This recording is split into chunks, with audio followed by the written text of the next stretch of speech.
it's a hard life. I've only got one lesson today, which I need to be getting to. Wait. I was thinking of dragging your dad out tonight, if it's all right with you. Why wouldn't it be? 'Cause you'll be on your own. Hey, you could invite some of your little friends round. Little friends? Yeah, you, Asher, Summer, like a cute little Bananarama tribute act. I don't even know what that is. Oh, never mind. Oh, bye. Yeah. The talk of the street. Talk of the street. The talk of the street. Talk of the street. The talk of the street. Talk of the street. The talk of the street. Talk of the street.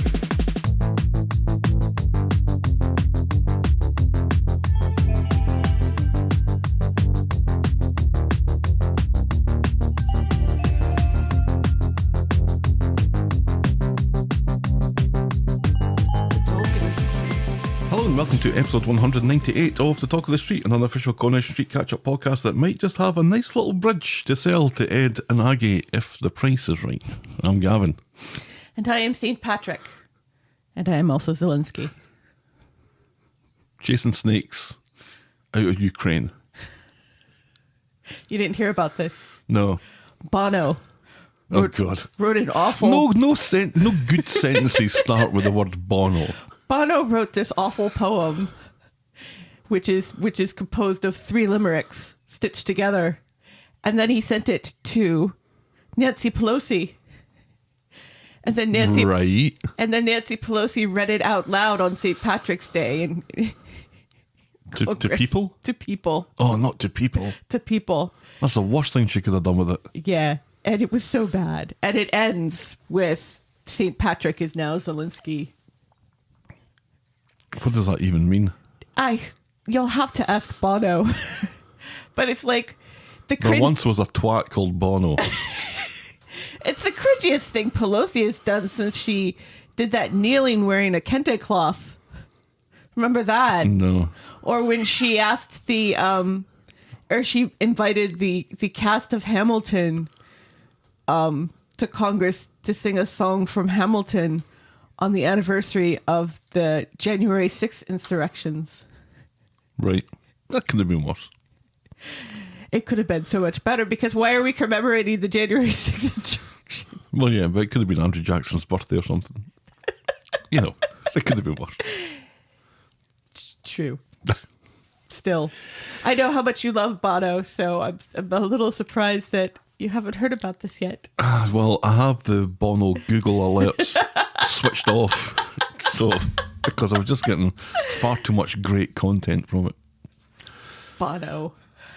Ugh. Nancy Pelosi. Why is Bono? Why is Nancy Pelosi? Why are they both? So cringy. How are you otherwise? I'm all right. I'm a little sad. Oh, how come? Because there was an estate sale yesterday, and they had a skeleton, and I really wanted to buy the skeleton, but by the time I got down there... Skellington. Yeah, by the time I got down there, he'd already sold. So I am still skeletonless. Oh, that's why you were in Jackson then. Yes. I did buy some other creepy things, but... Oh, good. Why? Because I like creepy things. But they're like a turn of the last century book on gynecology, which you know is just going to give me nightmares. Oof. And a book on eugenics, which is going to give me even more nightmares from the same time period. One briefly imagines what the contents of both are going to be. I think butter's probably going to get mentioned more than once. No. Fantastic. It'll be better than any horror movie we could watch this weekend. Well, we have a choice. We do. I quite want to go and see X. And I quite want to go see Uma. We can Rochambeau for it later. Yes. Shall we preamble, my dear? Yes, please. Give us some of that lubricated Corrie news. Irish Corrie news.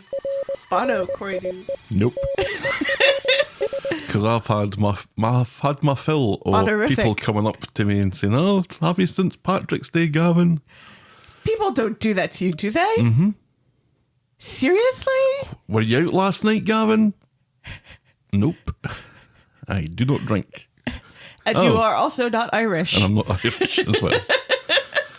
Mm-hmm. The kids both wore green. I think that's about as much St. Patrick's Day as we did this year. Yeah, We somebody didn't said, even have corned beef and cabbage. no, somebody said to me, "Oh, you're not wearing green." And I'm Not Scottish. Irish. I'm wearing blue though. Does that help? Yes.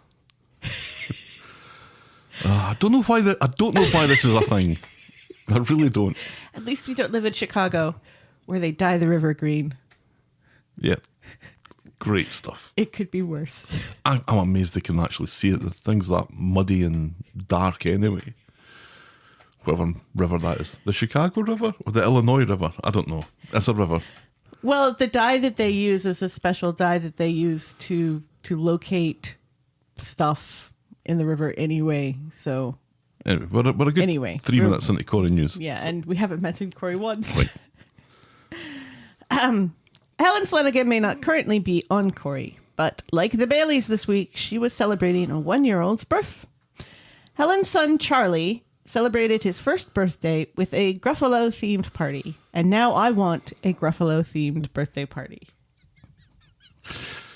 I love the Gruffalo. Oh, dear. Kind of just makes me miss John Hurt more, though. Makes me miss my Stubbsy, Oh, my big bear. yes. His son loved the Gruffalo. He watched it like 3 or A 4 million times a night. times. Right. I'd never seen it. And then I went to Stubbsy's house and I'd saw it 5 times Yeah. in one night. Yeah. And then I left. Never went back. Happy birthday to Ellie Leach. The Faye actor celebrated her 21st birthday this week with Happy friends birthday. and co-workers. Happy birthday. Happy birthday. 21, did you say? 21, which would be a milestone here. Over there, not so much. No, that's a big deal. Your 21st. Really? Mm-hmm. Because you can Keys to already the door. drink. Yeah. It harkens back to olden times, I think. No. Keys to the door. You get the keys to the door on your 21st. You don't actually get the keys to the door. You've probably... Already have the keys to the door. Right. One would hope. Yeah, it's a symbolic keys to the door. Yeah, your 21st is a big deal. Well, happy birthday. Happy birthday. birthday to her. And finally, Sally Ann Matthews will be swapping the Rovers for the stage from March 16th to the 26th.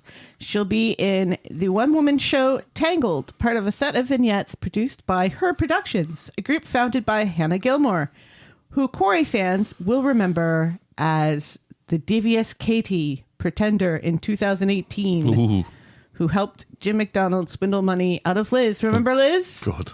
I remember Liz. I remember Katie as well. Yes. I don't remember her name being Katie, though. Well, that was the name of the dead baby. Yeah, I don't remember that. Yeah.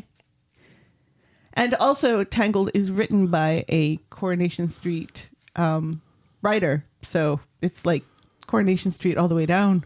Oh? So, but good luck to Sally Ann Matthews. She's had quite the year this year. Because she's also done that jogging thing. Oh, yeah. So she's just all over the Twitter with that and everything. She seems to be having a very good year, as she deserves. Good stuff. Very good stuff. And that's Corrie News. That is Corrie News. On to our mailbag. Carrie wrote in to say, I'm a Canadian who just watched the episode where David and Shona cover up Max dropping the GHB to protect him. I listened to Helen rant about this a few weeks ago, but now I really appreciate it. I'm infuriated about the way the show chose to handle this so far. Why would Shona protect Max? Her Clayton was not a good reference for her parenting. I am so pissed off at Corrie minimising date rape drug effects on Amy. Yeah, and it continues. It does continue. I don't think we're ever going to get back to that. And it continues. It's continued in the weeks following that fairly badly. Yes. And it wasn't great again this week. No, because it was completely ignored this week. Well, except for one reference to it wasn't really. And, Tracy mentions it once this week, and that's it. Nobody else mentions anything. But I don't know. I'm pairing it with something else that I guess we will talk about Later. And now we'll podcast for coffee.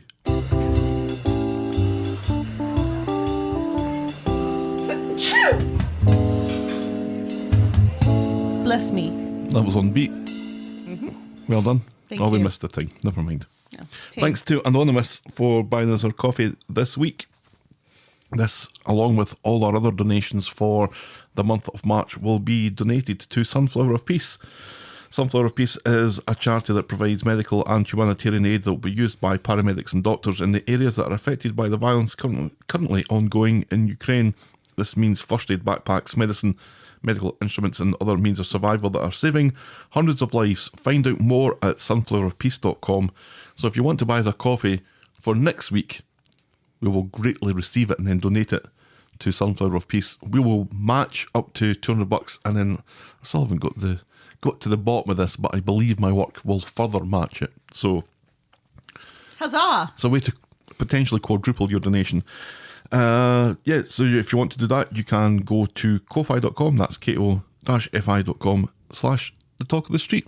Yeah, we've off That's to us. a fairly flying start with that. I'm quite pleased with Excellent. the response so far. Makes you feel kind of somewhat useful Yes. as opposed to utterly useless. Yes. And now, YouTube's. My favourite bit. It is your favourite, but your wee face lights up. This is the section where we talk about what's new on our YouTube channel. There's the regular stuff, there's last week's podcast, and we have the 3 top clips from last week's episode. What's new is another episode in the Corrie Life Stories series. Half woman, half anorak, half debris from a factory roof. It's Rana Habib.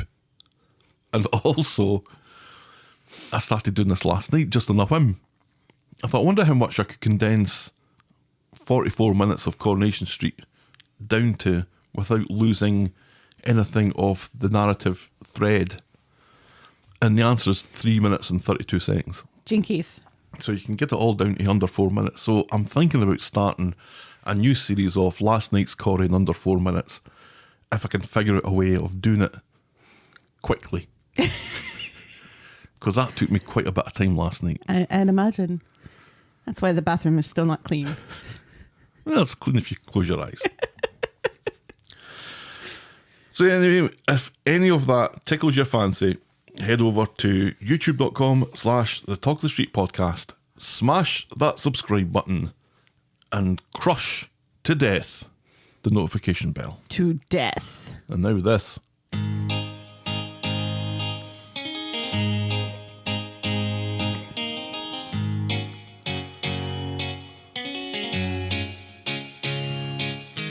Welcome. Welcome to Last Year Tonight with me, John Oliver. Just enough time to quickly talk about Bridesmaidzilla. Who got married? Oh, Sally. This is about Sally. Any more? Sally for Abby's wedding. That's right.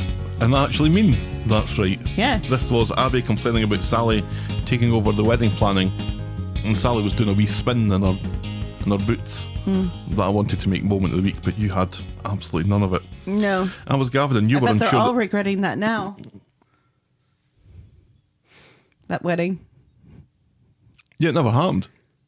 Well, right. it didn't but happen then it then. happened later. Yeah. And I bet they all regret that now. Yeah, Kev got all dressed up.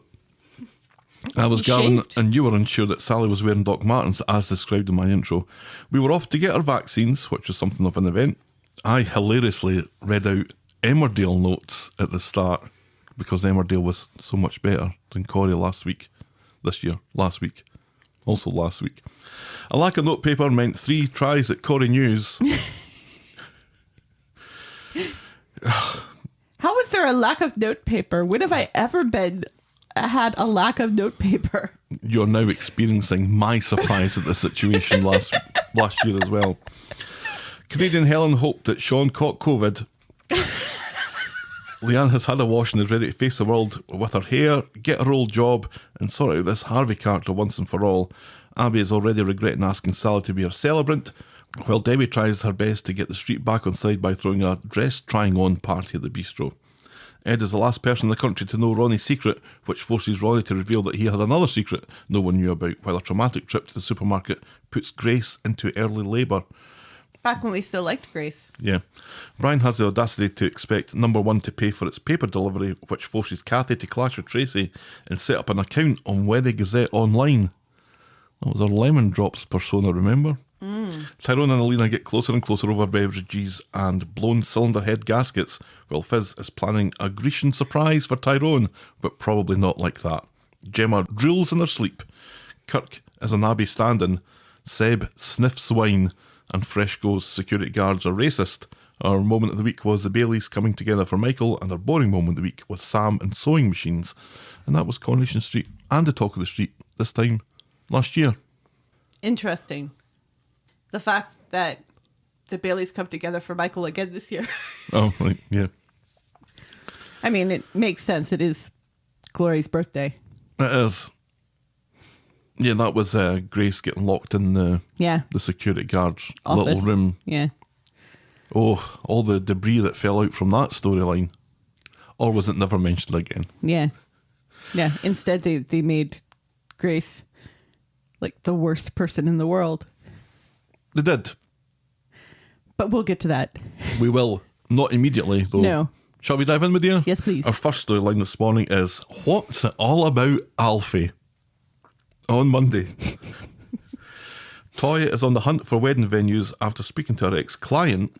It's made Toyah appreciate how lucky she is. Me too, says Imran. Toyah can't wait to marry him. Me too, says Imran. Hashtag. Chloe, the social worker, is round seeing Abby, who's still at Kev's, to tell her the hearing for Alfie's custody is in 2 weeks. Abby says that she's been to a meeting, and while it was really difficult and she hated it, she stayed. She wants her baby, and Chloe promises to work with her to make that happen. Then Toyah bumps into Abby, who tells her about having 2 weeks to get her act together for the social. Toyah offers to help, but Abby thinks that she's done enough and insists she can take care of it herself. And this interaction is seen by Imran as he drives by. Mm-hmm. There's lots of background Imran this week. I think there's more background Imran than typical. Yes. An increase in background Imran this week, certainly. Not that they were complaining about that. No, of course not.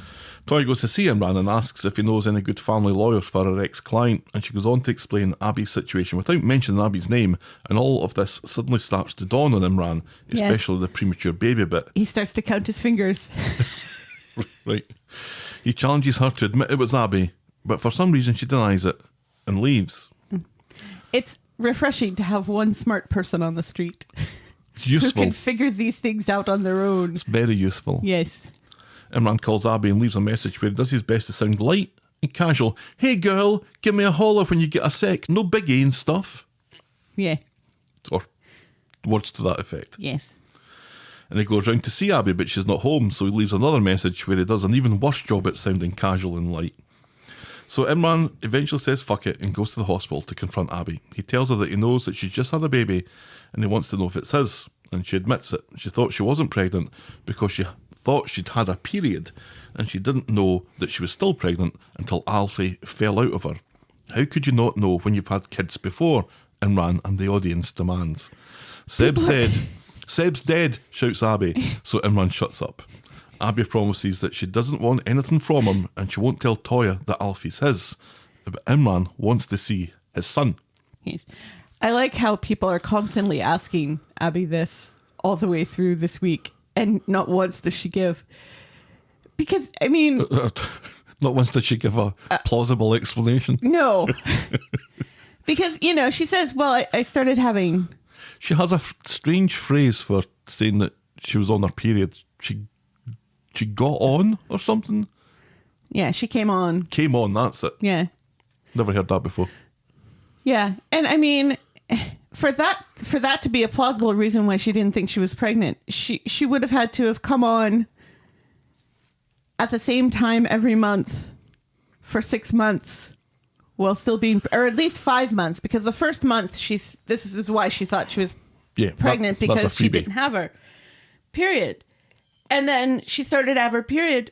Why wouldn't you still at least do a pregnancy test or something? Or at least go to the doctor. Especially since Dr. Gaddas has a beautiful new haircut, which we get to see this week. I'm not sure I like Gaddas's new haircut. Really? I think it's like Steve's new haircut. It's nothing like Steve's new haircut. But anyway, we're not here to talk about Dr. Gaddas. Not yet. Yeah, this the fact that the show is making a point of pointing it out, like, how could you not know? Mm-hmm. Which is what kids. The audiences have said. Mm-hmm. And the fact that she keeps giving answers that just don't make sense. And and somebody else pointed out, she was not showing. at 6 months, you'd be showing a wee bit, especially a woman of her size. You know, a woman of my size, maybe not, but a woman of her size, definitely.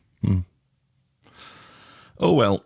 Oh, well. So Imran goes to see Alfie, blaming all the machinery on Abby being a hopeless junkie, but Abby insists it's because of his bowels. Alfie's, not Imran's. And the fact that he's premature. All preemies would be in the incubator like that. And then Toyah comes in, sees the two of them, seems to apologise and quietly leaves when the nurse barks, "To your bed!"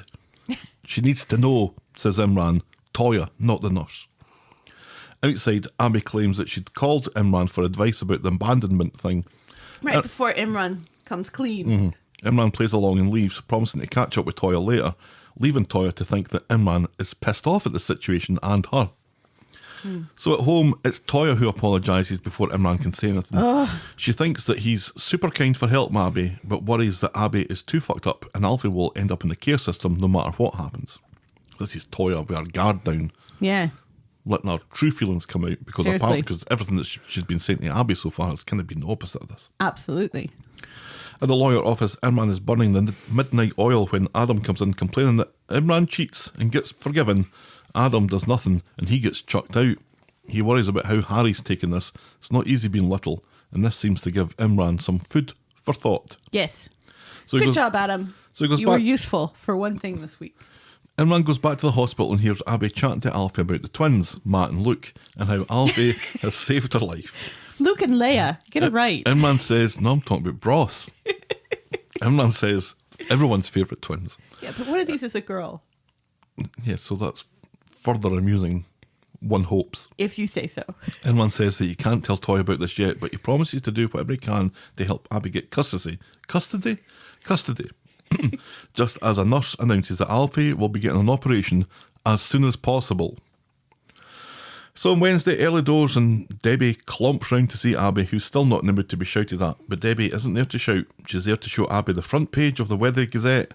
"Local woman who abandoned baby named," cried the newspaper. And sure Which enough, is they know it's Abby. surely illegal.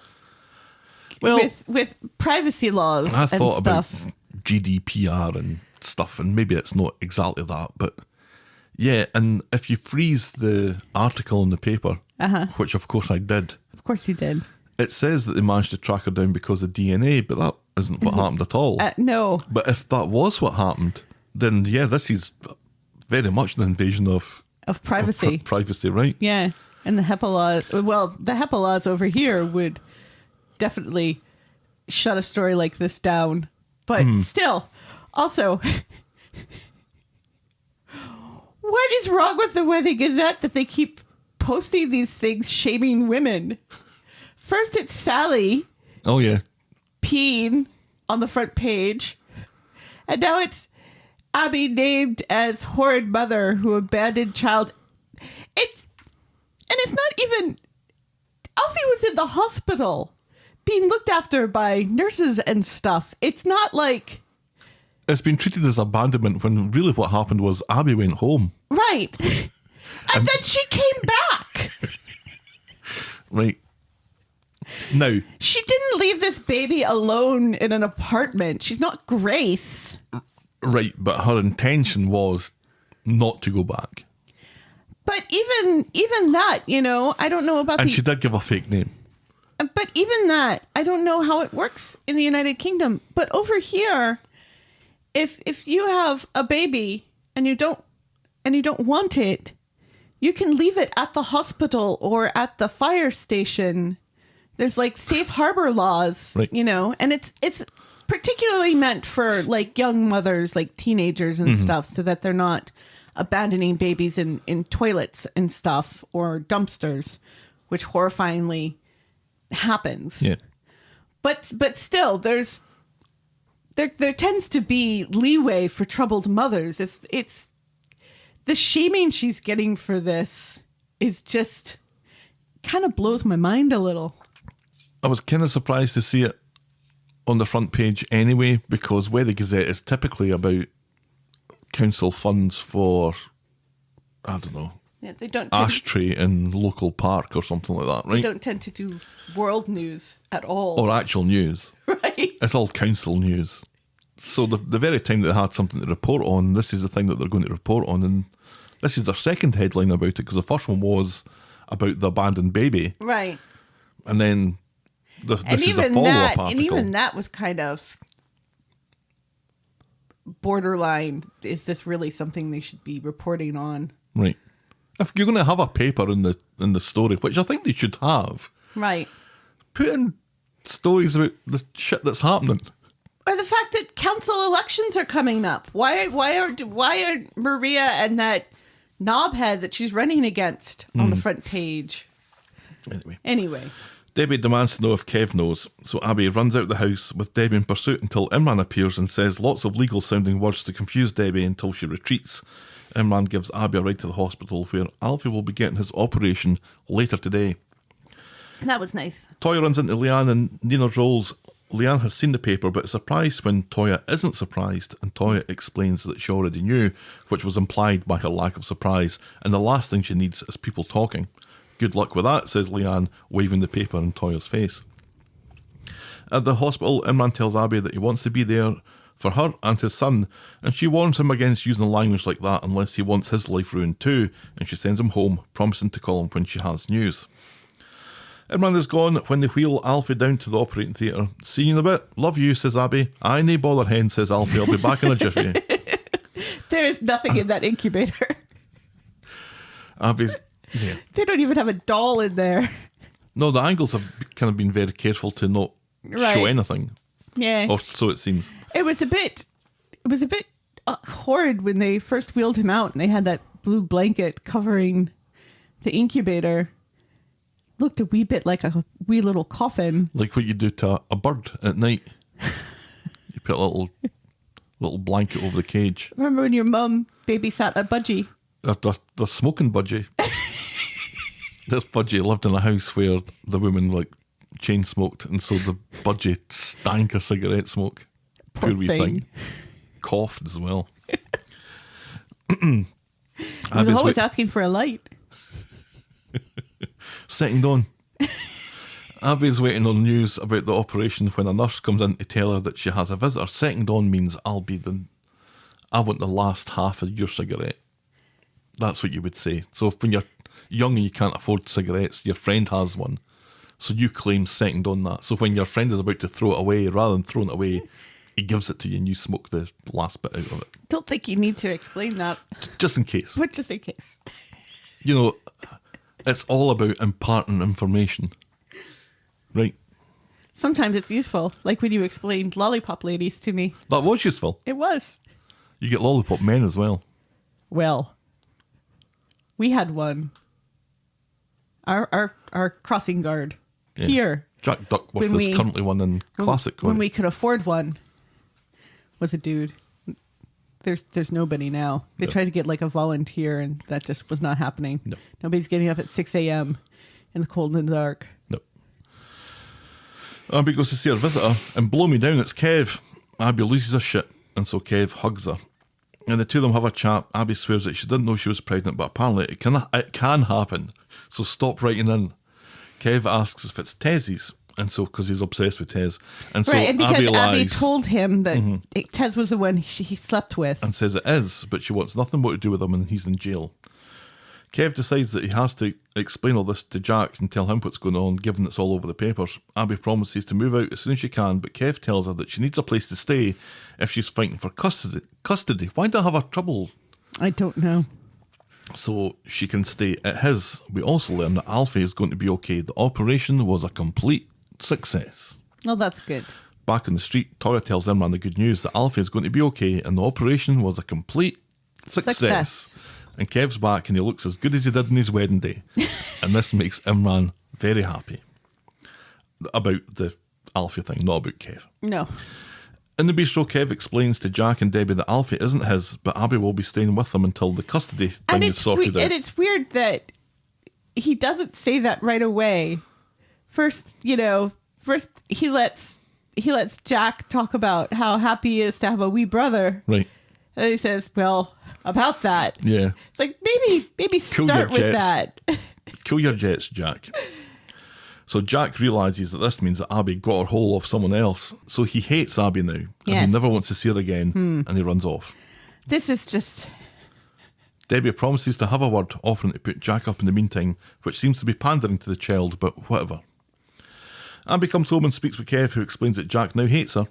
Kev can't pretend that he's not hurt by this, but he still cares for Abby, and Abby misinterprets this as a desire to get back together, so when Kev recoils from her, she realises that this won't work, and she grabs her stuff because she hasn't packed a bag in a couple of weeks, and she leaves. Toyah, Elsie and Imran are walking home when they bump into Abby, who admits that she's off to couch surf. And Elsie has a line. Mm-hmm. She says, "It was wicked." Because apparently she's from Boston now. Not Boston, Lincolnshire. No. I'm not sure how they would speak. We should. We have friends there. Never spoken to them. You've heard him sing. That's different. Yeah, I suppose. You don't really sing in an accent unless you're the Proclaimers. Or Bono. Does he? A wee bit. No, he doesn't. Toyah is about to offer their spare room, but Imran has a fit and says it wouldn't be fair on Elsie. Abby goes off while Toyah throws a hard stare at Imran, and he jogs after Abby and offers her some money for a room, apologising that he couldn't help more. Abby refuses the cash and understands he has his family to think about, and she walks off. I was kind of screaming at Toyah at that point as well. Just butt out. Enough. Yeah. There's only so much that... In fact, you're not expected to do any of this. No. But So it's just to say to her on the street without speaking to Imran, oh, Right. you can stay in the spare room. yeah. No. No. Even if he there wasn't the dad, Yeah. right? Even if there wasn't that awkwardness, which Toyah has no idea about. You know. But all of this from Toyah is just it's just going to make it worse when she does finally Obviously. find out the truth. Obviously. That's why she's being so nice, to make it that much more horrible. But I was starting to think that because she's been so nice and she continues to be nice on Friday that we'll get to, I was starting to think that maybe that she knew. She has seen Alfie. Yeah. It was interesting that, when Kev had a chance to go look at Alfie, he politely declines. Right. Because he'd probably figure out quite quickly that Tez is not the father. Well, I don't know. It's I mean, preemies can be pretty purpley and red and not really any human skin tone for the first couple of weeks. right. I mean, Benny especially was very purpley and red, but, And also, doesn't he have jaundice as well? He did. They Babies haven't mentioned do have that again. jaundice. On Friday, at Imran and Toyah's, she leaves another message with Abby and then admits to Imran that he was right last night about Abby being a fucking horrendous idea and she should never have mentioned it. Imran looks ready to cry, more so when Toyah wonders if Alfie might end up in care. So Abby meets Toyah in Nina's Rolls. She's been looking for a flat, but promises that she's not been back on the muck. Toyah suggests getting her arse to the hospital and then to a meeting, and they both leave. This leaves Bernie somewhat frustrated, and she has no idea how this place turns a profit. Right, because neither one of them order anything. No. And there's nobody else there. Right. On the way, Abby has a private moment, worrying about Toyah and thinking maybe if Alfie goes into care, it wouldn't be such a bad idea. It worked out well enough for her twins, Cheeky Girl 1 and Cheeky Girl 2, and Elsie. I'm fucked if I'm letting that happen, says Imran, and Abby points out that she has no job or home or prospects or money, so what can she do? Kev can't fire her for cheating. And I don't think he has. He hasn't told her she has no job. No, but maybe she doesn't want to work there anymore. Right, but still. What do you mean still? Kev can't fire her for cheating. No, but maybe she doesn't want to work there. She's not saying that Kev's fired her, but she doesn't have a job because maybe she doesn't want to go back there. Still, she should go back just because she needs the work. But she can't go back right now because she's on maternity leave. At the garage, Kev looks like he's trying to gas himself in a car. Imran comes over and points out that they owe Abby maternity pay. Ta-da! Kev's agreeable, but Tyrone is furious, wondering how Abby is paying for his legal services and what's in it for him. Right, and Imran justly points out that when it comes to cheating, maybe Tyrone should wind his neck in. Right. And obviously so should Kev. So should Kev. And so should numerous times. Numerous times. At the hospital, Abby gets back from a meeting to find Toyah has some good news for her. Toyah has paid a deposit on a flat in the precinct. So that's why they built the precinct, Right. or they're building the precinct. It's a gift, but you can pay me back whenever. It's fine. And then Toyah tells her about the maternity pay thing. You guys, says Abby. And then the credits to an American sitcom speed up the screen. Toyah leaves, and Imran advises Abby to find work elsewhere because Tyrone has been a mardy wee shit with a short memory. So Abby is thrilled, and she goes and tells Alfie that they have a home. And that's as far as we get with that this week. Yes. The lady shaming just continues. It continues, but it wasn't quite as ridiculous as it has been in the last couple of weeks because you've kind of gone over the crest of ridiculousness. And now you just get into the scenario where Abby has a baby now. Right, but the fact that it was in the paper just boils my bunny a wee bit. Because, first She of all, abandoned that baby. illegal. Oh, she Second went of all, not really abandonment because she did come back. And third of all, inaccurate. It wasn't a DNA thing. No. And Because she didn't need to be tracked down because she went back. right. Yeah. I think they were going to do DNA testing, but that's not how they found her. They mentioned it. Yeah. They mentioned going through their entire DNA records to track down the mother of this baby. I guess the charge of stealing that bloke's car has been dropped. Nobody's mentioned it. Nobody's mentioned it. Of course, she did. She's not the one who stole the car. Well, she was found by the police in a stolen car. It Right, doesn't but look she's great. the one who reported it. Well, so she says. And she told them about, I'm sure she's told them all about, and besides, you don't that's not suspect really that the police are somewhat fishy about all this? I don't think they even care. They're too busy. Now that Craig's gone. Yeah, they're too busy doing something else. Oh, you really needed a better doing something else there, didn't you? They're too busy digging up Rick the Chin. Yes. Maybe. Want to give that another go? They're too busy dredging the river for that guy that molested Paul that we never got a satisfactory ending to. Oh, Kel. Kel. Lovely Kel. Or not. Yeah. So Toyah doesn't know, but it kind of, but all the, All you the can stay niceness is here just and you can, so... and maybe I can open that packet of sandwiches for you, and maybe I can tie your shoelaces for you, and maybe you can stay with us for a week, and maybe I can pay a deposit on a flat. It was all starting to think, I think Toyah's in on this, or Toyah has suspicions about it, because when she came in and she sees Imran there, she didn't really say anything. No. Like, what are you doing here? Which would have maybe been the first thing that I would have said in that situation. She just backs out. She just backs out, like Craig into a hedge. And Where are Abby's other friends? she's only got 16 contacts on her phone, and one of them's the social services, and 6 others begin with L that we've never heard of before. Where's Sally? I know Sally was disappointed that She's she with cheated Gina. on Kev. Oh, that's right. Right. So she's all right. She's dancing on ice. That She's practicing. well, she's not dancing on ice anymore. She was when it was filmed. She was when it was filmed. Who else is friends with Abby? Where's Nina?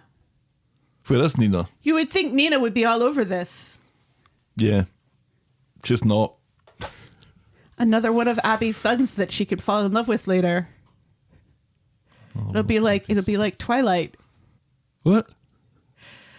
Twilight, the I'm familiar with it. the baby. Oh, I never got to the baby bit. The baby, Jacob imprints on the baby somehow, and so he's in love with the baby at the end because he's a werewolf, and werewolves, I guess, imprint on people. He's in love with a baby? He's in love with the baby. Isn't that exceptionally creepy? Yes. Oh, okay, good. Well done, Stephanie Meyer. I mean, it's not the only creepy thing about Twilight because no, the whole thing's awful. because Edward is like hundreds of years old and is in love with a teenager. So, Yeah. yeah, That's a whole bag of yikes right it there. is a isn't whole it? bag of yikes. Let's move on. Anyway, To Daisy 2.0. On Monday, Daniel and Daisy are having a little post-mortem on the events from last week. Daisy promises to be less jealous in future, but when Daniel announces that he's going to be helping Nicky out on some teaching stuff, she immediately gets jealous and tells him Nicky can probably manage. Yeah, jokes Daniel, but she's got Max in her class. So Daisy approaches Max in the street and offers him 20 quid to make his teaching assistant. Well, initially quit. she offers him 10 quid, No, but then she pulls out a 20 quid. And then Max isn't sure because he's supposed to be on his best behaviour, so Daisy doubles the offer. The rehabilitation of Max seems to be complete then. This annoyed me. Daisy being Daniel's paramour, where Max intended to drug Daniel, Right. and then let's just put that under a blanket of whatever. Right. After all that, Daisy pays him to be a shit to another woman. Yes. That's what we're doing now? Well, Daisy has few morals, and also she knows that Max will be horrid for money, or she's hoping Max will be horrid for money. See, I kind of think that this was done for a bit of a laugh. Were you laughing? No, I was outraged. Yeah, I a little wasn't. bit outraged. at it. I wasn't laughing either, but it made sense because Max is the only bad boy of the street who's still in school. I just don't think that Daisy, moral situation notwithstanding, would even either think of a different idea or you just don't do what you were planning on doing rather than getting Max involved. Because what's Daniel going to say if... Well, she's hoping that Daniel never finds out. Well, everybody hopes that nobody finds out, but everybody finds out. But, Max does say whatever Daniel's told you, it's a lie. So at first, Max thinks that she's coming to confront him about drugging Amy. But she doesn't know about that. And so Doesn't she know about that? No. No, she doesn't. Nobody knows about that. No. Can you imagine what she would do? She's the one who's bringing those lids places so girls don't get drugged anymore. And wrote that whole Me Too thing on her Instagram. Oh, well, that's kind of... Okay, I'm going to let her off then. Because she doesn't know that No, he was she the one doesn't that know. drugged Daniel. Okay. Of course she doesn't know. Okay, fair enough. It was just awful to watch, though. Anyway. So Daniel pops into Rovers to tell Daisy that he won't be meeting Nicky after all. He thinks if the situations were reversed, then Daniel would find it hard, but not like that. Daniel is still refusing to explain his Or maybe relationship like that. with Nicky, but he does point out how tough a life Nicky had once upon a time, and she really needs this job. Fuck's sake, says Daisy. Yeah. He doesn't mention that she was a sex worker, though. So Daisy grabs Max on his way home for lunch and tells him to cancel the plan to destroy Nicky, and this is overheard by a passing Jenny, who furiously orders Daisy back in the pub.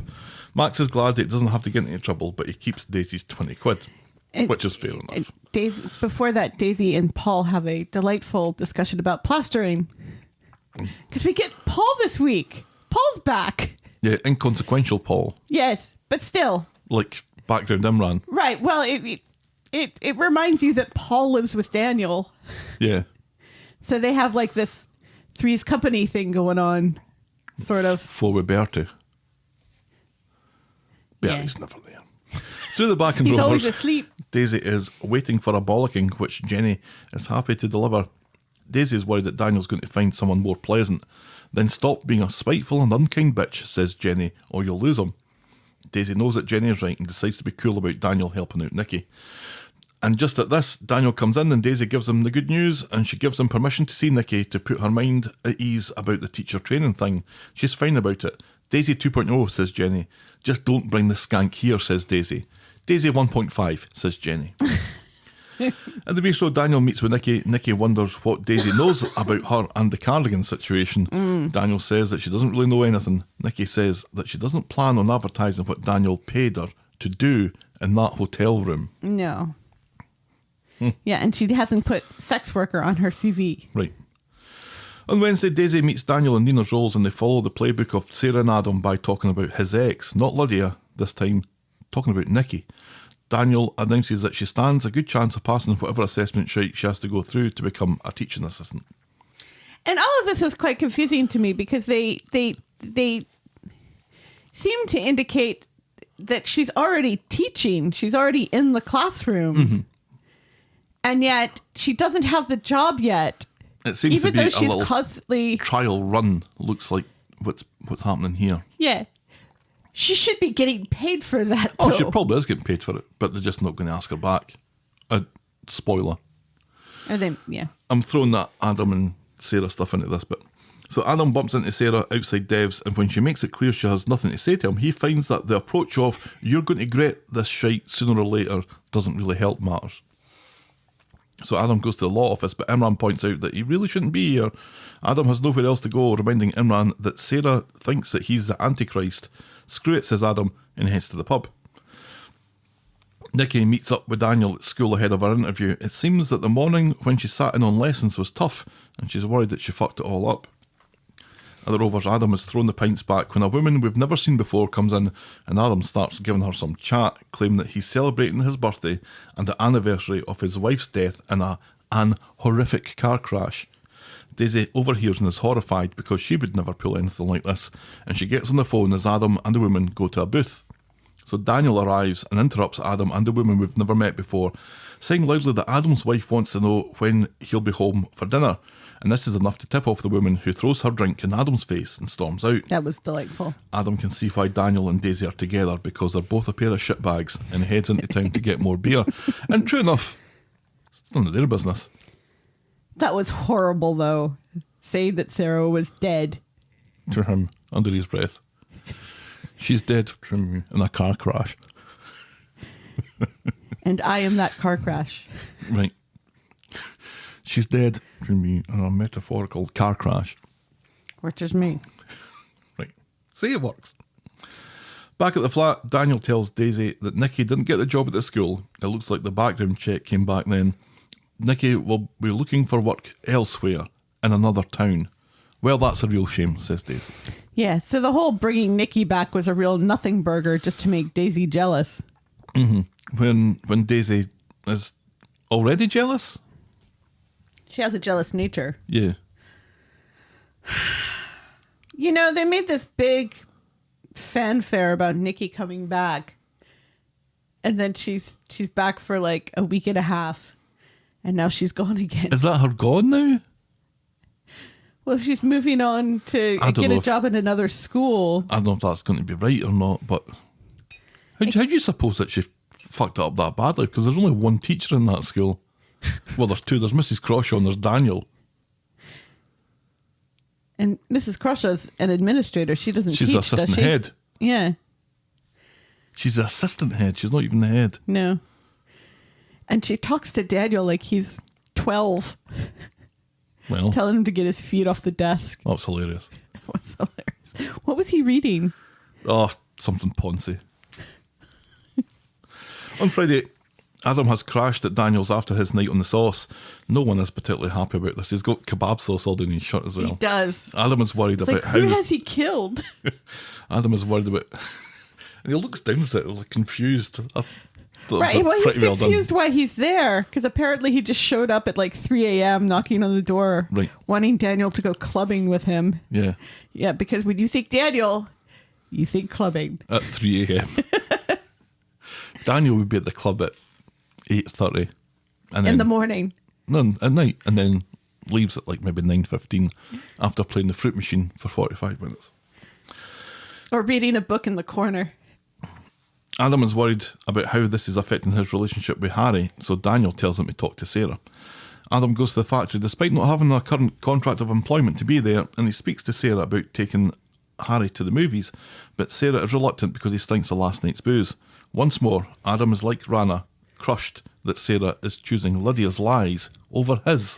What do you think? What movie do you think Adam was planning on taking Harry to? What do you think he'd be excited for? Are they going to see the Batman? No. Do you think Harry could sit through a 3-hour movie? No. No. Is it X? Harry's a bit young to be going to the movies, isn't he? I took my kids to movies. Was that so they could see a movie or so you could see a movie? When they were that age. It was typically so they could see the movie too. I'm not one of those parents that take their baby to like an R-rated movie because they're not going to remember, sort of thing. Right. But I would take them to I would go to the drive-in. Yeah. And so that way they could run around a wee bit. And they could run around a wee bit. Yeah. With lots of cars driving about in the dark. Well, they're all parked. This is when the movie has started and in front of our car because we'd have our lawn chairs out. We did? We would. You weren't part of the picture yet. Well, I see. And you didn't come with us to the drive-in during lockdown. No, because you went to see something awful, didn't you? Well, we went to see Freaky, and I think you would have liked that. Oh, you think I'd like lots of things. Well, it reminded me of Happy Death Day, which is a movie you like. I do like that. Yeah. I even like the sequel. Yes. I think actually in some ways I prefer it, yeah. Anyway. Kirk is talking at Sarah about something when Lydia comes in to pick some stuff up. She apologises for Sarah getting hurt. Get your stuff and fuck off, says Sarah. Crestfallen, Lydia leaves, and she genuinely does seem a bit crestfallen. Outside, she runs into Adam, who isn't happy to have received his court summons, and he has a go at Lydia, who says that she's done and he'll never see her again, and all this is overseen by Sarah. So much for Babe. I'm just getting started from last week, because nothing else has happened since then. That we know of. Right. Lydia does seem kind of upset at how things have worked out. Did she finally get a DNA test for her son? Maybe. Her son does get mentioned this week for the first time since Christmas. Yeah, we don't see him though. No. She had a fairly nice wee thing going. Mm-hmm. You know, she had a place where son, she had started a new job, she was friends with the boss, everything was going peachy. And now, because she started on with this vendetta against Adam, she's ended up with none of that. She's left the place where she lived. She no longer has a job. She no longer has friends that we know of. The question is, was it all worth it then, Lydia? Yeah, she seemed to kind of expect that Sarah was going to be completely on her side. We're going to be sisters before misters, but right. there's a line. Yeah. And maybe you should. And the line is getting your hole off my husband. Right. And maybe you should be friends for a bit longer than the course of what you claim to be is your relationship with her husband. Right, which we have to remember didn't happen. Right. Adam leaves messages for Lydia and then plans to go and see her until Daniel reminds him that he's not allowed to. And it wouldn't be good also, anyway. It's a bad idea. Right. And also stop calling her because that's also a bad idea. Right. You're kind of harassing her at the minute. Daniel thinks that Lydia seems to have changed her attitude and seems different. Maybe she's regretting her actions now. So Daniel makes a cuppa while Adam explains to him how good he is at getting his hole. Daniel isn't quite sure what this is apropos of, but Right, pretends to know like, what he's talking about. Everybody's good at something. I'm good at being a shit. Adam still can't remember much about Lydia. Daniel reckons that Sarah might be his last chance to get Lydia to confess about it all. Just a little bit more pressure and she'd surely crumble, thinks Daniel, who doesn't really know Lydia at all. He did sleep with her. Who doesn't really know Lydia at all. Meanwhile, at the factory, Carla's once more a rare voice of calm and reason as she explains to Sarah that none of this sounds like Adam. And she warns Sarah about being overly keen to believe Lydia and disbelieve her husband. Something is rotten here, says Carla. If only this was the only issue, says Sarah. And she goes off. Right, yeah, because Carla points out, she's like, look, Adam and I have had words. Mm-hmm. And not once has he threatened physical harm on me. She's the one who threw the wooden stapler at him. Right, yeah. So Adam goes to see Sarah. And again, she's not wrong, but also this does happen in situations of abuse where the abuser has one face for the public and another face for the person they're abusing. Yeah, so, but they've been in really kind of high-octane confrontational situations where you think that if Adam was that sort of character, it would have come out a little bit. Yeah, yeah. Especially with Carla. Yeah. So Adam goes to see Sarah and tells her that he thinks Lydia is ready to tell the truth, and he begs her to go see her one more time and speak to her again. But Sarah is just back from there, and it turns out Lydia's done a flit, and the neighbours have no idea where she was, but she looked like she was going permanently. Right. If this was your last chance, says Sarah, poof, it's gone. And that's as far as we get with that this week. You would think that Lydia taking off would maybe give Sarah pause for all of this. At least, and this is another thing that Carla pointed out when Sarah's like, well, he's never going to see Harry again either. And Carla's like, well, how does Harry feel about that? And Sarah's kind of like, oh, well, he'll get over it. Yeah, in other words, oh. Or I don't care. Right. And Carla rightly points out, look, Adam's the only father that kid really knows. Mm-hmm. So maybe you're going a little bit too far in this. Yeah. There was a bit of commentary on the YouTubes that the suspicion is that Carla's going to be the one to solve all this. Yeah. To find the truth. Yeah. That she'll get the truth out of Lydia come hell or high water. One way or the other. Right. Which, I don't know if she's been involved in it enough for that to happen. I mean, when you look at the storyline that we just talked about and Toyah's involvement, Toyah's involved at every stage of this, and Carla's just a kind of, more or less, a sounding board for Sarah at this point. So I don't know if Carla is going to be the key to all this, although I'd quite like it to happen, because Carla needs really something to do. Besides Daniel, Carla's been the only voice of reason in all of this. Mm-hmm. Yeah, so a calm voice of reason. Right. And she is the co-worker of Sarah, and she is family to Adam. And she did, well, I guess you're right. And she did approach Adam about it and speak to him about it. And she went on the assumption that he was in the wrong because he's male. Right. But listened to his excuse and his case and kind of came round to it. That, what he's saying does make sense. Yes. Oh, well. Anyway. So Lydia's not gone. Clearly, we're not going to end the storyline like this. She'll be shacked up somewhere, probably locally, because Adam needs to go to court about breaking into her house. She needs to show up. Mm-hmm. And how is he going to court? They have really nothing but hearsay to prove that he went in and he jumped to the place. They still haven't run fingerprints. Still haven't done like a decent investigation. Because Adam has never... There would be evidence of Adam having been in that flat if he had been in that flat. And it would be fairly easy to prove that he's never been in that flat. Mm. I don't know. The whole thing is a mess. And also it kind of feels like the show's kind of backed themselves into a corner in this. And how are they going to resolve this to the satisfaction of everyone? Yeah.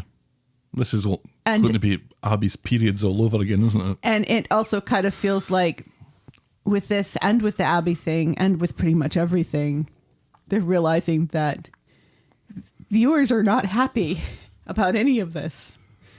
I don't think there's a single storyline that we really love.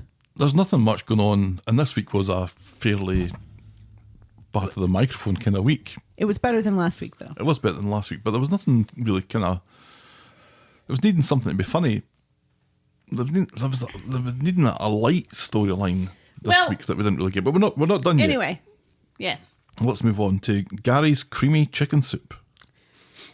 Ew. Oh, it's salty. There was some humor in this one. So on Monday at the Rose Gold flat, Laura, thankfully, isn't looking too great. Even the dishes are rose gold. It's how do you see anything? It's just by the outline, the faint outline of something. The bounce from moving seems to have worn off for Laura. When Kelly goes to school, Laura is clearly in a bit of pain and she doesn't know if she can make meeting the private eye today. Gary thinks it should be better going to see a doctor and just knock this PI thing on the head, like Kelly said. Not that I have anything invested in this, says Gary. So Dr Gaddas, with her new haircut, comes round to see Laura, and typical doctor, she just throws more painkillers at the situation. She looks lovely. Tut. Liquid morphine, she mentions. Right, yeah, she can top off on liquid morphine if the pill stuff isn't enough. Gary offers to pick it up for her later, and then chops a carrot super aggressively. Now, what was in that chop, would you say? And Dr. Gaddas is... Well, you have to be kind of aggressive with a carrot, don't you? No. You can be gentle with that carrot. You can caress it. Well, that's something else. It doesn't really... Because... He was grimacing as he chopped it, which kind of suggested to me that maybe Gary's getting his killing boots back on again. All this liquid morphine's going to be coming into the flat. Would it be out of the realms of possibility for him to drug Sarah? Well, drug Sarah, and then with what's left, drug Laura, and make it look like an overdose. Gary could do that. Gary's not going to do that. Super villain Gary would do that. He might think about it. I think we may see him thinking about it, but I don't think he'll actually do it. This all came from watching them chop a carrot. Which you were reading far too much into, I think. This is the foreboding. But that the show will say, well, he chopped that carrot that one time. And I'll go, see? And right after Dr. Gaddas praises how well he's taking care of Laura. Mm-hmm. Which is true. I mean, he's making her soup. He's being very kind to her and everything. Once again, Maria and Gary are like... They're just the best. The most upstanding citizens of the street. And I never thought I would ever say those words. They're the best right now, and it gets better. Anyway, but still, with this morphine thing and the chopping the carrot, later Gary is singing the praises of his mum's chicken soup. It was sworn in the family for terminal stomach cancer.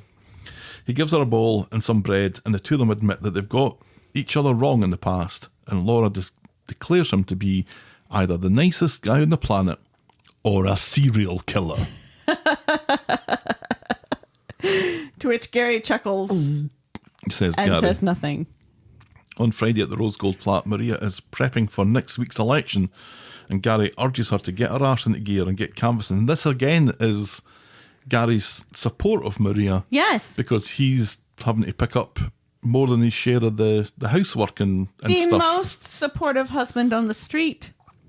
So Maria is having a press event in the community garden, getting ready to plant a tree, when her rival, Bernard Thickglasses, comes along with Ashley Fruit Juice and James Bailey, and all the press couldn't give less of a fuck about Maria now, or her stupid tree, and take photograph of Bernard with the footballers.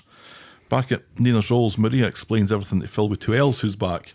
Yay! So we get Paul back, and we get Phil with 2 L's back, and we get Nicky back. Who else might show up this week? Fish guy. No. Then Kirk comes in, speaking to people. Phil has a brainwave about her opponent and rushes off to check something out. And the show reminds us that Kirk has run for public office as well as Buzzy the Bee. It feels like you were that guy. Yeah, and there's confusion about stuff. Back at the Rose Gold flat, Maria realises that she can't compete against Bernard Thickglasses, but then Phil with 2 L's sends her a text and arranges to meet Maria tomorrow to reveal what he's discovered. Dum dum dum. That's as far as I get with that this week. So yeah, I think there's some murderous thoughts going through Gary's mind here that only really should be there if Laura is still intending to do the private investigator thing, which it doesn't sound like she is. And also, when murdering Laura, when Laura is not going out anywhere except back and forth to the hospital, wouldn't that cast suspicion to the PI? I think it would. That and that dead tree Maria's trying to plant. Was it dead? It looked dead. I don't think it was dead, because saplings can be kind of just basically a stick. Sticks. Yes, a stick. Right. Still, it was funny that it was that's what she got to plant in the memorial garden instead of something that would, show up in a photograph a little bit better. Yeah, it's maybe also not a great idea from a space point of view to put a big fuck off tree in the middle of a community garden. Where are people going to sit? Well, it's also, I think, a little bit too close to that wall. Eventually, those roots are going to make that wall fall over. Yeah, just But still. a bad idea all over. But still, you know, her heart was in the right place. Unlike that guy who wants to put pavement over everything and set up basketball courts. Bernard thick glasses, yeah. Give the kids some place to hang out. And skin their knees and sell drugs. And bully people and all that fun stuff. And have dance-offs. Dance-offs or dances off? Dance-offs. Dance-offs. Dance-off, bro. It's a dance-off, You've been bro. served. Here I am quoting movies at you that you've never seen. Yeah. You'd never No, tell. wait, you did. What? You did see Guardians of the Galaxy and you hated it. Oh, I did. I had that stupid rat in it, didn't it? It's a raccoon. It's a rat. Is Gary going to kill Laura? No, Is Bernard thick glasses going to win the election? maybe. I don't know. It matters what Phil has. I do like seeing Phil back. I like Phil. I wonder what Phil's... I like Paul as well. wonder- I'm glad Paul's back. I wonder what Phil's got on him. It would be nice to see a little bit of... what's his face? Todd? Izzy's neighbour. Oh, yeah. What's Franklin. his name? No. Jeffrey. Fergus. Fergus. There we go. Which is his real name. He's actually called Fergus on the show. Is he? Yes. I'm pretty sure that's his name. Because he knows about people as well, doesn't he? Yes. Because he knew about the parking thing that was going on Right. that doesn't seem to be a problem anymore. Yeah, what happened with all of that? There was a shot of it a few weeks ago where it did look a little busy, but it seems to have... Everyone seems to have got over that.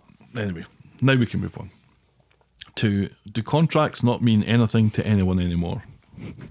On Monday, the Baileys are getting home with party balloons and cakes and presents. Aggie wants the day to go perfectly. Nothing can spoil it. Hiya, says Grace, who appears out of nowhere, and we can tell immediately that she's still evil Grace from last year and not nice Grace from earlier on last year. Michael leaves them to get Gloria a party dress. It's the fact that nothing ever came of, you know, of the moment where she experienced racism. That was her Joker moment. Right. That was her Joker Right. origin story right there. Yeah, great movie. And Ed and Aggie immediately demand to know why Grace is here. Not as good as Guardians of the Galaxy, Ed, though. right. Yeah, it misses the rat. Ed assumes that she's after more money. Bingo, says Grace. Now cough up, you bastards, or I'll blab to Michael about the blackmail plot. And at this point, I'm like, have at it then. Right, yeah. And also... Where's the jeopardy here? right, yeah. And also, she's going to blab that she took money from his parents to abandon Grace. Right. Or Glory. Glory. She's Grace. Right. How's Although, that? on one level, is she abandoning herself? I think she is. Aggie reminds Grace that she's already got 20k out of them and she signed a document that Adam drew up, so it must be legally Legal. binding, right? Tough, says Grace. A compelling argument. And she leaves when Michael comes back with a dress, so we can assume that he bought it at Roy's. Ed meets Grace in the Rovers. She wants another 10k, thinking that sponging the Baileys dry is the same as Ed blackmailing her in the first place. She proves it by putting on a tearful performance on how she was manipulated by Ed and Aggie, and Ed is too thick to breathe but refuses to pay another penny. He calls her bluff, but then she calls his bluff, and Ed caves and chases after her. This is all just so fucking stupid. It is. Ed manages to stop Grace from blabbing, but we'll need time. You've got 6 minutes, says Grace, who then tells Michael that the dress that he got Glory is fucking appalling. Grace is back, everybody. At the bistro, Ed and Aggie talk about what's to be done. Aggie would rather spend 10k on a hitman. Ed says, if Michael finds out about the blackmail, he'll never speak to them again. And again, I'm like, really? Yeah. Really? Michael will never speak to us again if he finds out what happened? Because Grace was ready to take Glory to the ends of the earth, otherwise known as Hull. Right. And then he would never see his kid again. Right. So all Ed and Aggie did... Was ensure that he sees his kid again. Right. Yeah. No, So wait... This whole thing, I don't even know why it's here, because as much as the bringing Nicky back and then having her not get the job feels like a big old nothing burger. This is a nothing burger with extra fries. It at least, highlights Daisy's jealousy, and in the end makes her relationship with Daniel stronger somehow. This does nothing. This is the biggest old nothing burger. It's like, well, we haven't had a story with the Baileys. Glory's birthday's coming up. What can we do? Right. On Wednesday at home, Ed and Aggie discuss what they can do to pay off Grace again. Ed's only thought is to ask Ronnie, who Ed remembers as flush after selling his business because he wanted to do that whole house flipping thing. Aggie doesn't think this is a great idea, but they don't have options falling out of their arses, so it'll have to do. So Ed arranges to meet Ronnie at Nina's Rolls and tells him about the situation with Grace. Ronnie explains that Grace will never stop sponging them for cash until they tell her to get to fuck. Thank you, Ronnie, voice of reason. So he refuses to give his brother the money. Thank God someone in this family has a brain. Well, thanks for nothing, says Ed, and he storms out. At the builder's yard, Ed is checking the horse racing page because, oh God. Because we need to remember that he had a gambling addiction. When Ronnie comes round, he's had a change of heart regarding the loan to pay off Grace, but Ed no longer needs it. He's found another way to finance it and talks about getting bank loans against the builder's yard. Later, Ed is studying the form guide again when Aggie shows up. She'd spoken to Ronnie and supposedly everything's sorted, is it? So what gives? She spies the paper and jumps to the conclusion that Ed is gambling again, which Ed insists that he isn't. There's nothing else for it. They're going to have to come clean with Michael. So at home, Michael's... Thank God. Right. Michael's getting organised for the party when Aggie and Ed comes in with something important to say to him. Are you getting a divorce? Asks Michael, who must think that he's 12 years old now. Right. And, well, the fact that he and James still live at home and Aggie insists they're not allowed to ever move out does kind of make it seem like, at least in Aggie's eyes, they're still 12. It was a weird jump. It was a weird jump to say now when everything's cleared and everything and we know that Ed is the father. Mm-hmm. Why would they get divorced now? Oh, Ed. So Aggie explains what happened with Grace wanting to move away with Glory and punish everyone unless they paid her off, and now she's back wanting more money. Are you sure you're not getting a divorce? Asks Michael. So Michael is still of the opinion that Grace is a good mother and deserves to be part of Glory's life, but Aggie says that she's not fit and admits that she's not fit, so Michael storms off to find her. And he finds her in Nina's Rolls and confronts her, and surprisingly she admits it. Michael still thinks Grace just needs someone to talk to and then everything will be fine. So Grace has to try and explain it in as simple terms as possible. It wasn't depression. She just doesn't love Glory the way she should. Which sounds an awful lot like depression. Postpartum depression. And she'll end up resenting her. Everything she needs comes from Michael and his family. Grace says that she isn't the person Michael or Glory need her to be, and she leaves. And along comes Roy and says to Michael, here's your nothing burger with fries. Glory's party is a bust. At home, Michael has finally come to the conclusion that Grace doesn't want to be part of Glory's life. Well, what was your first clue? No amount of bedtime stories are going to make up to serve a happy ending here, says Michael, which sounds great, but makes absolutely no sense. Right, yeah. So very heteronormative here. A child needs a mother. It's like the opposite with poor Alfie, with a child needs a father. On Friday, Michael is having a crisis following the Grace shenanigans from earlier this week. Aggie tells him that all Glory needs is her extended family. That kid will never be without love, says Aggie, until the plot dictates otherwise. Later, Aggie has had a word with James. She's still worried about Michael and curses Grace's name. They remember that James lives there as well. James, who has a lot of money because he's a footballer.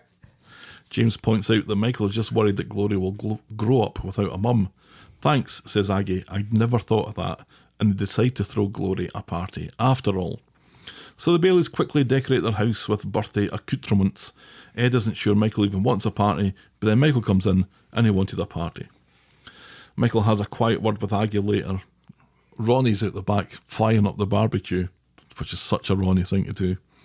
Or no, at this point, Ronnie and Ed and James are off for a little one-on-one with soccer, but James is only allowed to use his head. Keepy uppy is what it's called. Yes.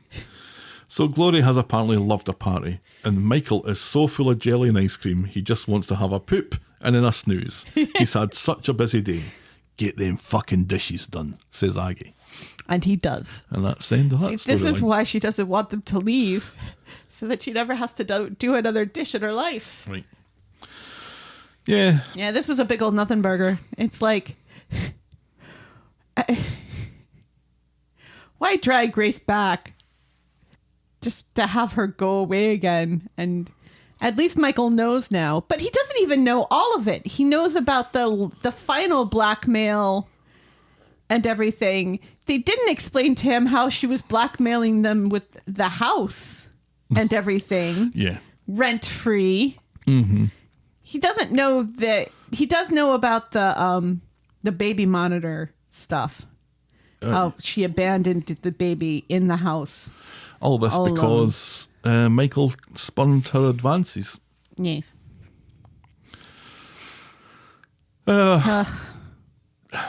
They really tried to make Grace Super villain. an evil mastermind. The storyline, in a nutshell, is Glory's birthday party's coming up. Michael wants to find Grace for it. No one else wants him to find Grace for that. He can't find Grace.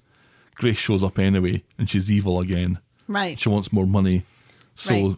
Ed, Even though she's already signed a contract. so Ed tells the truth, and then Grace admits it, and then fucks off, Yeah. and then Michael does the dishes, Yeah. and that's it. Yeah. And that took like 2.5 weeks. Our final storyline this morning is Mr. Darcy. On Monday at number 1, Tracy's planning on a night out with Steve and suggests that Amy invites Ash and Summer over as a Bananarama tribute act. Right. Invite your little friends over, she says. Yeah. Disgusted, Amy storms off to school.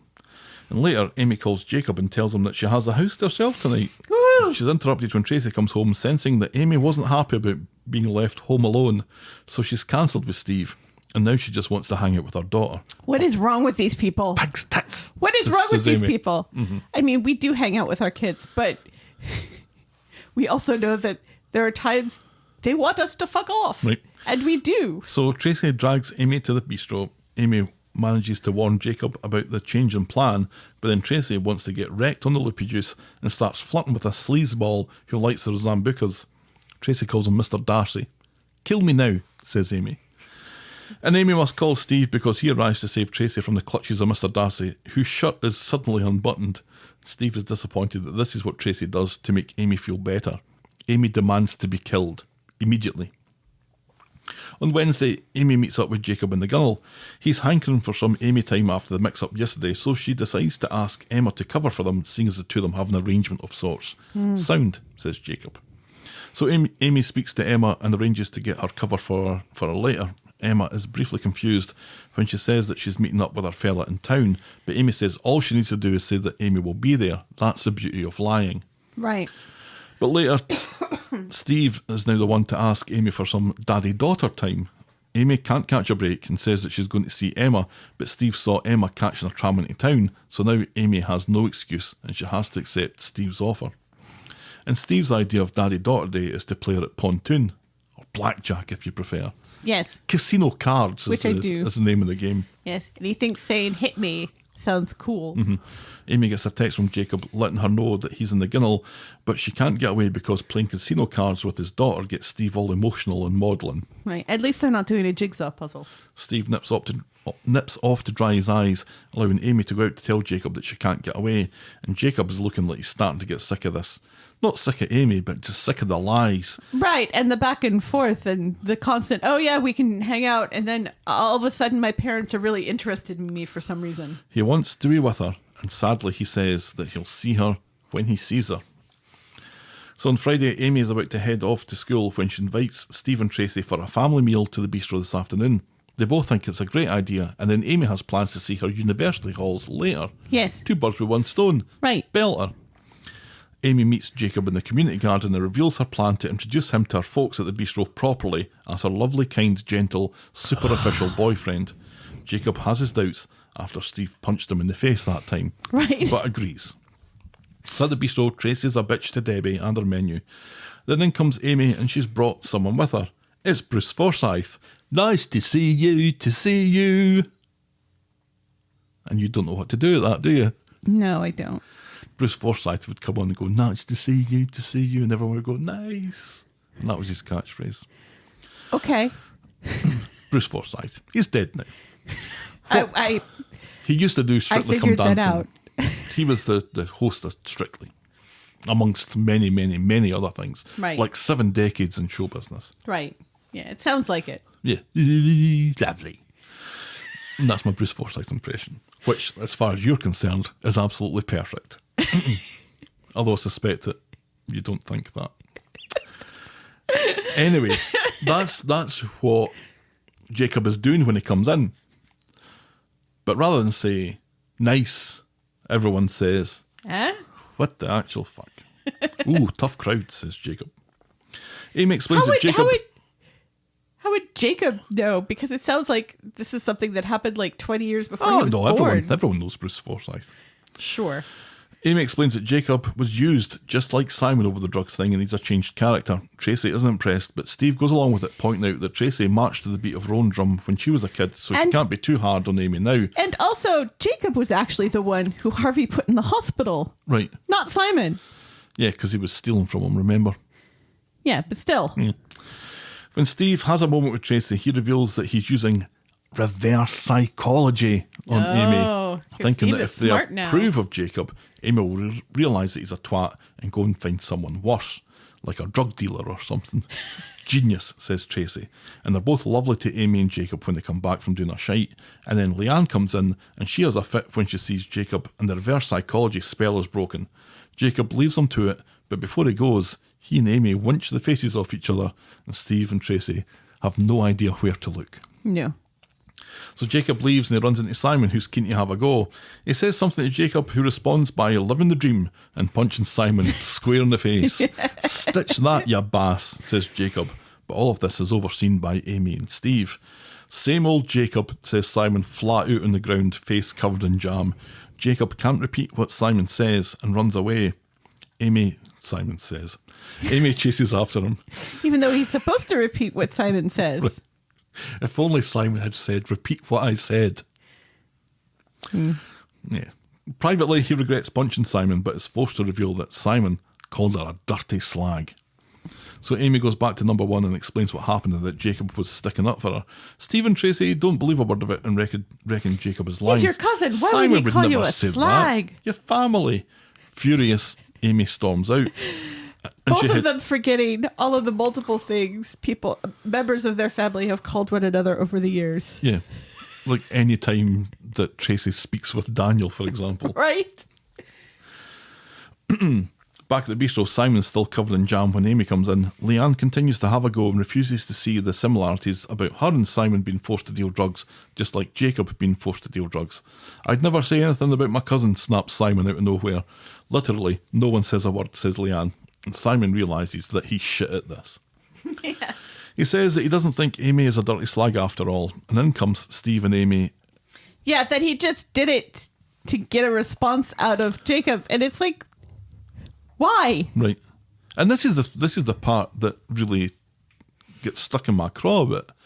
After everything that Amy's been through in recent weeks, now Simon's calling her a slag? Right.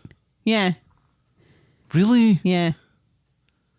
And what I really wanted was, because Steve says, just a few weeks ago, your drink was spiked. I wanted Amy to be the one to say to Simon, like a few weeks ago, someone spiked my drink to rape me when I was unconscious, and you're calling me a slag? Yeah. I wanted her to be furious about this. Yeah. She was furious, but I wanted to be furious about everything that is attached to that that was never addressed. Yeah. He seems to realise that he's in hot water when she comes into the bistro because he starts backing away from her. That should have been more. Yeah. No, you're absolutely right. You know, and it doesn't get any better when Steve comes in. In comes Steve, and Amy explains this development, but Steve still isn't moved and just wants to get Amy to the uni halls. Amy refuses to budge, so Steve makes her choose between Jacob and her family. So Steve and Tracy must Never goes well. No. So Steve and Tracy must go to see the halls on their own. They get home and discover that Amy's left a note telling them that she's left and moved in with Jacob. So Tracy calls Amy, and Amy makes it clear that Jacob was the only person to stick up for her today, and she's done just as Stephen insisted. He told her to make a choice, and she made it. Smell you later, Amy says, and she hangs up. And Jacob was the one who was the one to figure out that she had been drugged in the first place and supported her and put her in the recovery position. And probably saved her life. And probably saved her life. And everybody else was just like, oh, haha, she's drunk. Mm-hmm. Tracy can't believe this. Jacob's a hero in this story. Right? And he is really funny. He's still a little awkward, which is funny. When he came in doing the Bruce Forsyth stuff, I thought that was just brilliant. I thought it was just weird because I didn't understand the reference. Right. So Tracy can't believe this. She tells Steve that he's turned Jacob into forbidden fruit. And when that happened to her, she ended up with Robert for 6 years. And Robert still hasn't had a funeral, she says. And at least Robert was nice and not a drug dealer. Mm-hmm. Oh, she's ruining her life, Which says is Steve. Good job, ass, says Tracy. It's and so that is how we end this week's episode. Frustrating because he's not a drug dealer anymore. He's not dealing drugs. Yeah, he's as much of a drug dealer now as Steve is. Or Simon. Right, or Leanne. Or Leanne. You know, everybody's like, oh, he's a drug dealer. Well, so were you. Mm-hmm. That was different. How? How was it different? Yeah, you need to say more than just it was different. Right. Just like Abby, you need to say more than, well, I thought I had my period. For 6 months. Or I was a mess because my son was dead. You'd still know that you were pregnant. So I'm starting to think that this Amy moving in with Jacob thing's kind of a longer term thing because they've got a set. Yeah. So there's a set that's made for this, yeah.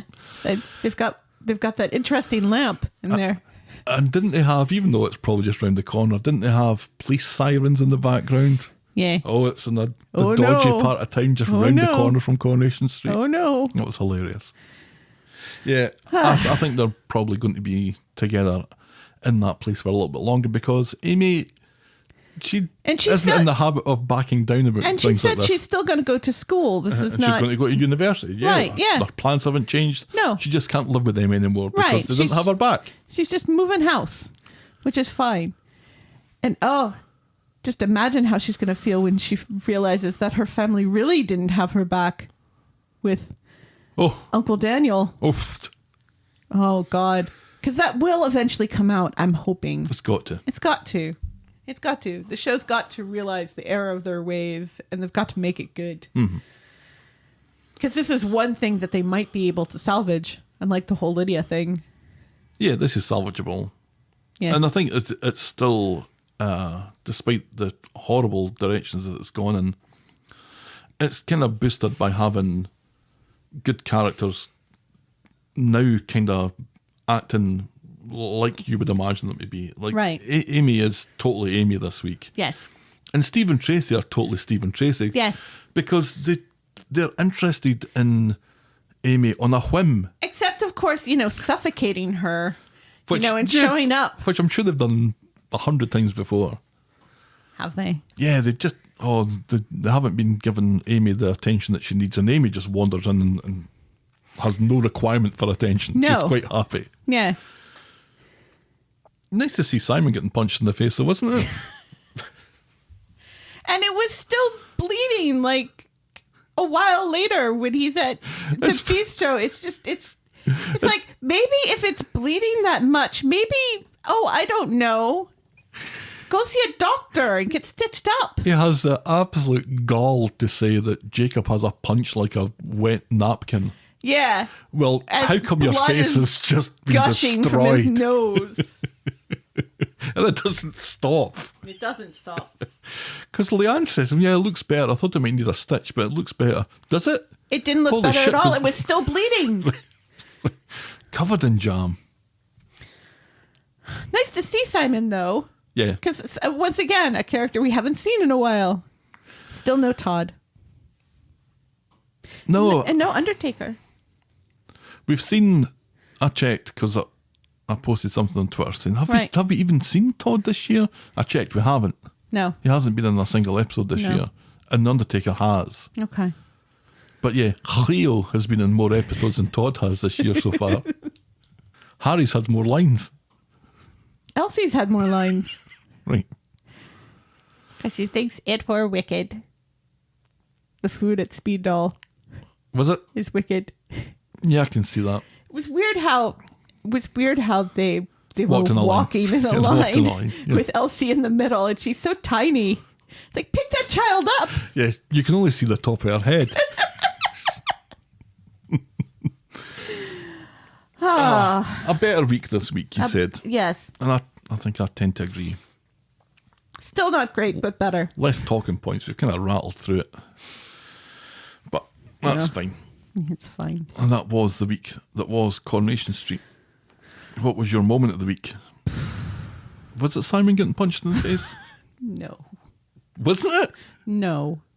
Come on, because we have criticized the show for making people punching people funny on the Twitter before, so we can't. Well, no. we can't be hypocritical. Well, here. no, but my problem with that in the past has been that they've made a joke out of it. Right.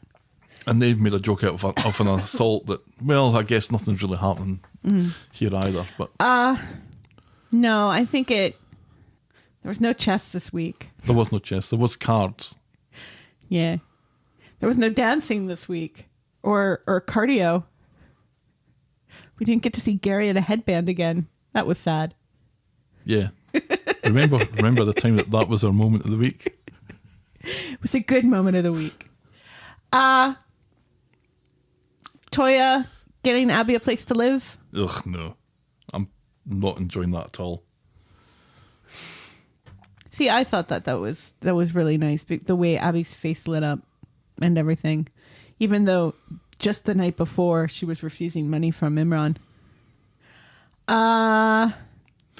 Is it Amy and Jacob's entrance into the bistro with the nice to see you and the look on Steve and Tracy's face? I actually really enjoyed that storyline this week. That was my favorite storyline this week. The last one. Yeah. Yeah, me too. Comfortably. Yeah. There was a moment where when Imran comes in on Abby and she says, we need to get wing mirrors on this incubator, that I thought was quite funny.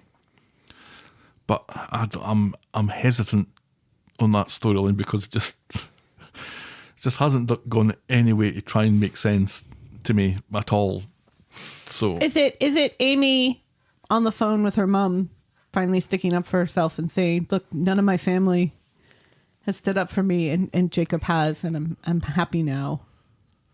yeah, I mean, it feels like we're becoming that Amy is filling that void of Right. Roy and Nina this year, but I do think it is an Amy moment. Yeah.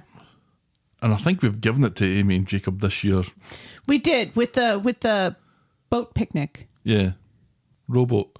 But I don't have any problem. Again, I kind of feel like Steve and Tracy deserve a little bit of this too, because it was funny. It was funny seeing Steve try to do explaining reverse psychology to Tracy So just that whole scene of them in the bistro. together. Okay, Yeah. fine. I can go along with that. That's our Moment of the week. Moment of the week. your bonus moment of the week. Your horse impression. Can you do a horse impression? Nay. Is it Paul telling Ed how cute Bertie could be? Do we When did remember that? happen? I've no idea that happened. When Yes. did Paul speak to Ed? When, Paul works for Ed. Yeah, I know that. And they were in the yard together, Were they? and Paul was loading a window into the truck to go do a job. Oh. And he's talking about how, Yeah, because that wasn't a scene with the two of them. That was a scene that Paul happened to be in at the start, then left so Ronnie or Aggie could turn up. right, yeah, Right, but it starts yeah, with I Paul. remember it now. Yeah. It starts with Paul, and Paul's talking about how Bertie is like a dog. And how babies are like dogs. Oh, do you know, I thought he was talking about Daniel. Do you know that? I honestly thought that. Daniel walks around on all fours in the flat. Wouldn't surprise me. Wishing his cardigan on. And a candlestick. No. Yeah, this has boring moment of the week all over it because you forgot all about it. Fine, that's it. Boring moment of the week. Oh, It was either going to be that or Kirk oh. doing something. Do you know, I'm Like at the the point Buzzy now the Bee where stuff. I don't even want to mention that it's happened. Because all it is And it happened a lot this week. It's like they're purposefully antagonizing you. It's like kill 20 or 30 seconds that we have this gap that we need to fill. At least the Buzzy the Bee stuff made sense because they were talking about running for office and he is related to Maria.